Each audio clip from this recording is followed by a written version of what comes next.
కడపకు చెందిన విజయ్ నరసింహ నీరుకొండలోని ఎస్ఆర్ఎం వర్సిటీలో బీటెక్ సెకండ్ ఇయర్ చదువుతున్నాడు.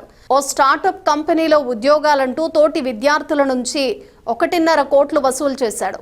మోసం చివరికి వెలుగులోకి వచ్చింది. మంగళగిరి రూరల్ సిఐ బ్రహ్మం కథనం మేరకు తన ఎఫ్ఎక్స్ స్టార్టప్ కంపెనీలో జాబ్ ఇప్పిస్తానని నమ్మించి మోసం చేశాడంటూ 30 మంది బాధితులు శనివారం పోలీసులను ఆశ్రయించారు. కేసు నమోదు చేసి దర్యాప్తు చేస్తున్నారు.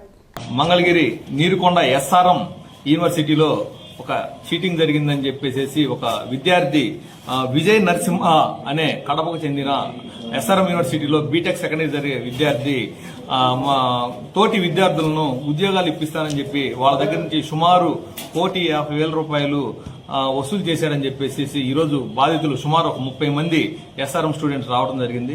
ఇందులో భాగంగా ఆ విద్యార్థులు చెప్పింది ఏంటంటే, ఈ విజయ నరసింహ అనే కడపకు చెందిన విద్యార్థి తనకి వెబెక్స్ అనే ఒక స్టార్టప్ కంపెనీ ఉందని, సాఫ్ట్వేర్ కంపెనీ, అందులో వీళ్ళందరికీ ఉద్యోగాలు ఇప్పిస్తానని, ప్లేస్మెంట్స్ ఇప్పిస్తానని చెప్పేసి వారిని నమ్మించి వాళ్ళ దగ్గర నుంచి అందరి దగ్గర నుంచి సుమారుగా 30-40 మంది దగ్గర 1,50,00,000 రూపాయల వరకు తీసుకున్నాడని చెప్పేసి వీళ్ళు మాకు చెప్పడం జరిగింది.